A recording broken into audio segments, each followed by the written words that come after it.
Welcome you to the June 21st, 2023 Human Services Committee. First order of business is the approval of the minutes. Has everyone had a chance to read the minutes from 5/17/23? Yes. Can I hear a motion to accept the minutes? So moved. Discussion, second. I'll second. Mr. Torres, all in favor? Aye. Aye, okay. Privilege of the floor. Is there anyone here for the privilege of the floor? Seeing no one, this will come to our first resolution to confirm the appointments for the Chautauqua County Board of Health. Thank you very much. Oh, Oh, I have to go up there? yeah, I'm sorry. Sorry. For our Facebook audience. Yeah, for sure. No, this is better. And if you could introduce yourself. Certainly, yeah. Good afternoon, everybody. My name is Lillian Ney. I'm president of the Board of Health. Dr. Falk is our leader right now, and he's doing a great job, but he is not able to be here. So I've been sent on his behalf. But I do want to report out that the Board of Health is, we've been looking at filling our gaps over the past few months. By gaps, I mean retirements, people moving out of town, and so on.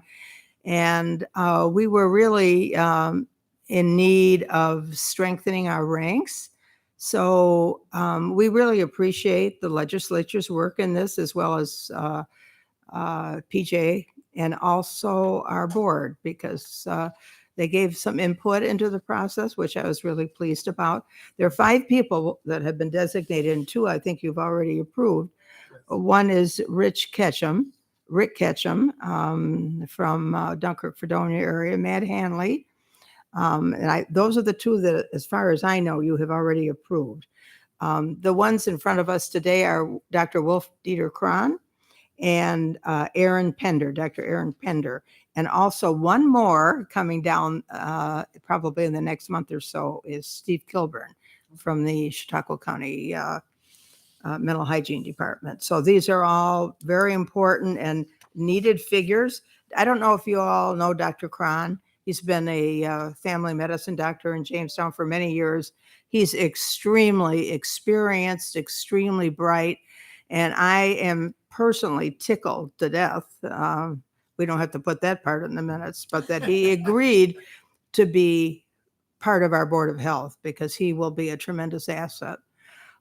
He was president of the, I've got copies here for you, but he was president of the medical staff at WCA. I work with him professionally, know him personally, and also was the medical director there, which I had been some years back, and he was the medical director there. He was also in the Jamestown Family Practice Group that ultimately went to the GLPP group, JAMA, and then the GLPP.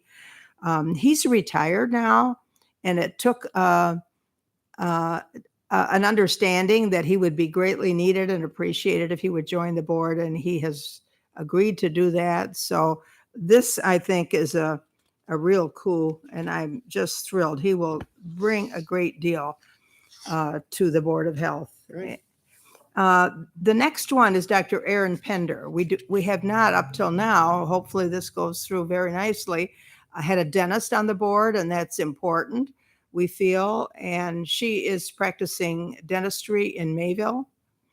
And so our geographical concerns that are written in our bylaws or in our charter are taken care of with some of these recommendations.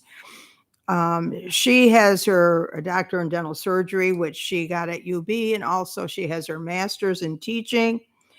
She has her master's in arts and biology as well from John Carroll University. And she worked at the Chautauqua Center for a while, and then established her own dental practice. She's very well liked, very community minded. She serves on Audubon Community Nature Center board, and we're really, really pleased that she had agreed to be on the board. Sorry for my allergies are not good right now. So these are two that we hope that will meet your approval and that they can be passed on. And I thank you and I invite everybody to the mobile unit, which I believe it's next Wednesday, I think. There's going to be a demonstration. The legislature is going to be there. I think that's going to be really exciting. And I think the department is excited about it. And thank you very much for. Sure. Is there any questions for Dr. Nay on these two individuals or in general?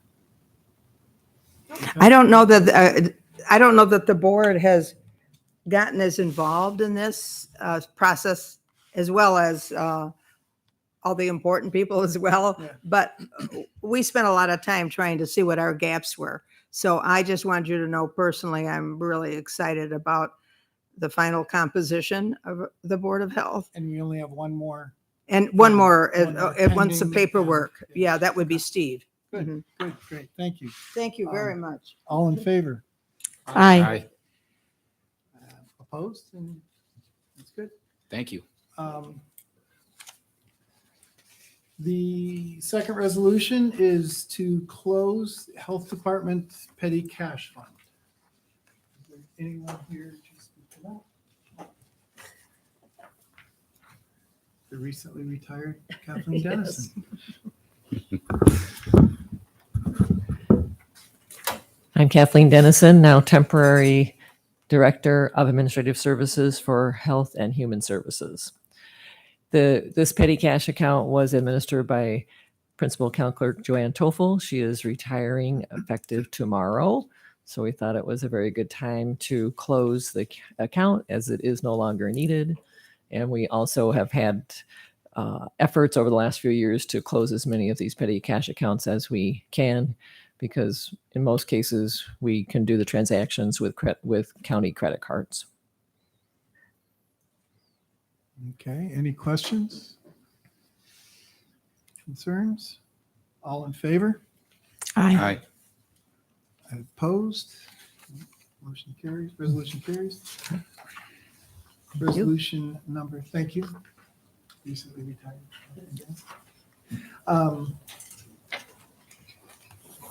Resolution number 3, amend the 2023 budget appropriations to include Office of Mental Health, OMH block grant for evidence-based practice, EBP training, and implementation for children and families.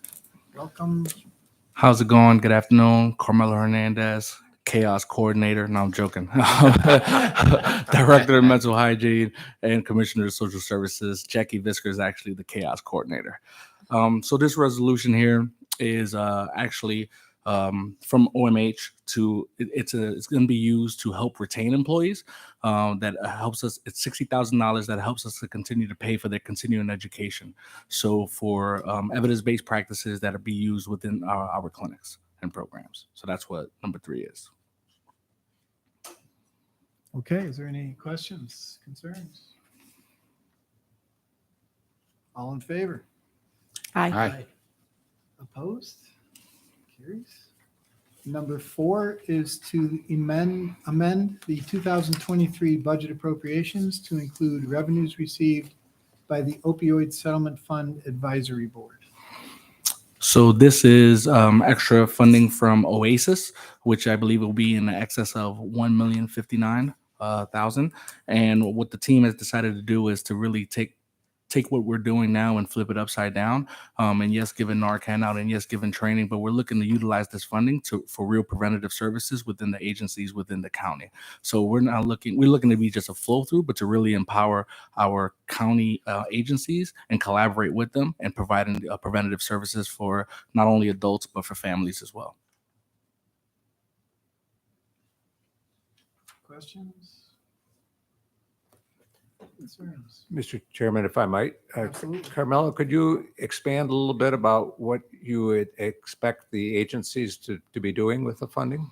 Yeah, well, we're looking in terms of coaching in terms of we're looking at possibly some respite care. We're looking at also creating some programming where children could go and have like a safe haven, kind of like a clubhouse model. So we're looking at providing these just the guidance and how to implement it from other counties like Montgomery County and what they're doing, and really creating more of a robust plan to really not only educate, but try to prevent not only from all stages, from the adults that are dealing with it, teenagers who are experimenting, and the future generation as well, who has possibly been exposed to it.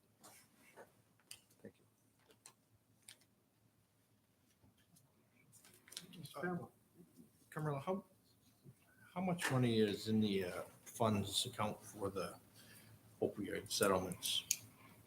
In total, or how much is going to come down a year? So is this utilizing some of our current funds, or this is new expected funds? This is new expected funds. Okay. Yeah, this is so the way it came out from Oasis, the way we understand it, and the way the team briefed me after they read it, because I read it, then I had Trish McClellan read it, then I had Rachel read it, and the way we understand it is this is additional funding on top of the opioid settlement fund,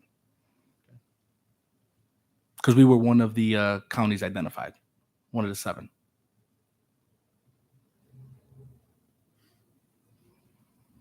Anything else? All in favor? Aye. Opposed? Okay. Thank you. Thank you. Okay, the discussion will not take place today. Katie Crow could not be here. So we do have a resolution to be discussed under other, which I lost. Here it is. I believe we got it this year. Thank you.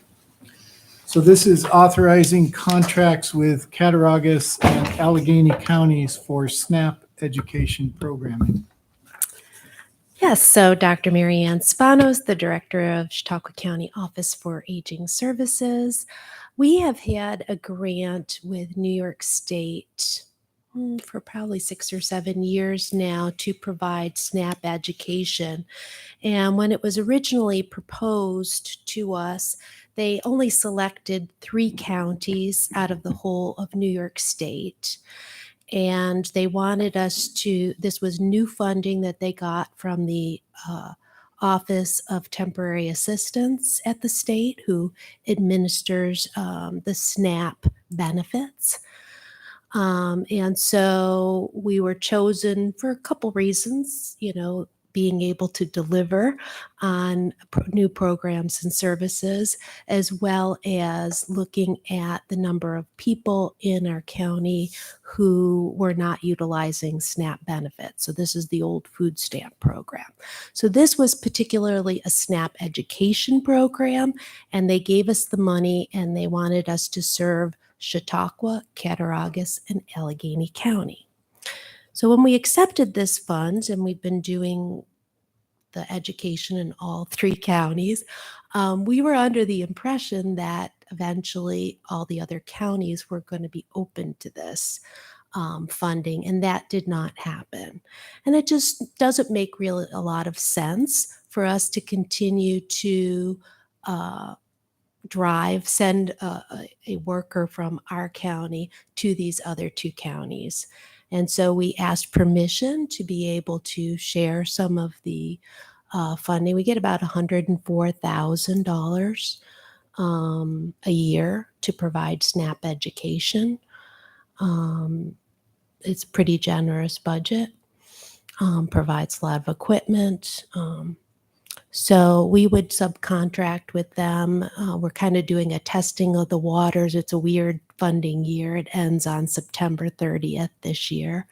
So we would have them do a small amount this year, and then they have to deliver every quarter for the following year. It's a little less than $9,000 for the remainder till September 30th, and then up to about $30,000 for next year. How does the education part relate to participation then, and people who are actually enrolled in SNAP? So, they want us to go, it's very targeted education. We have to go into zip code. They have to approve every zip code we go in to do a class for. And then we recruit people to the programs. It's a dietitian led. It's Eat Healthy, Be Active. Anybody can really participate. But we have to go into these specific zip codes where they know that SNAP is not being utilized. And hopefully they see an uptick. We work very closely with Brooke Barone from Feed More of Western New York. She's the SNAP enroller. But we provide this education and outreach to people, as I said, in these different areas. And it's specifically on older adults. So have they felt that that money for the education part's been well spent? We've exceeded all the deliverables, and Why wouldn't the other counties be interested? well, it's not that the counties aren't interested. It's coming from the state Office of Temporary Assistance. They didn't really, they opened it up a little bit. I think there might be 5 contracts involved. So this money flows from State Department of Health, the Office of Temporary Assistance, to the State Office for Aging. And maybe it's just that they don't want to contract with a bunch, 59. There are 59 area agencies on aging. So they'd rather us do some subcontracting. But I think it makes sense, spreading the wealth, as well as, it just doesn't make sense for us to contract and send that contractor to the other counties. So Cattaraugus and Allegheny are actually doing it themselves, but we are. No, they aren't right now, but we have talked to them about that. They will be passing resolutions too to be able to do this work for, as a subcontractor of Chautauqua County. Okay, because now have capability, including certified staff, to offer the program. So we are then we're a pass-through basically to fund them. Mhm. Okay. How much are we? It's a little less. So because it's a weird year, I said up till September, it's less than 9,000. And then from September or October 1 to the end of September 30th of next year, it's about between 25 and 30,000 To each county? to each county. Okay, so 9 to Cattaraugus, 9 to Allegheny, and then next And we year- get 104. We're Okay. buying most of the stuff and provide most of the education materials. Okay. So we'll have adequate to cover everything that we're doing here. Any other questions? Mr. Chairman, I would point out that there is a typo in the second whereas where it says the SNAP education finding provided. I believe it should be Funding, yes, provided. you are correct. You can treat that as a typo. Yes.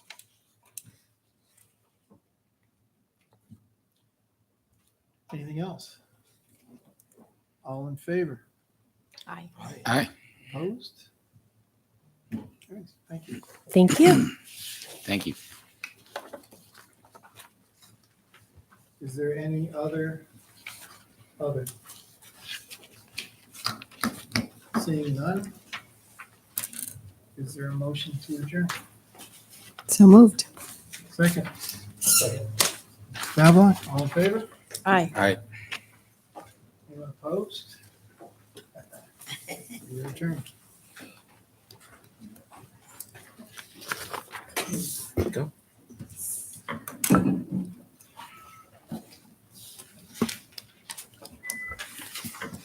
One, two, Here's one more, Marty.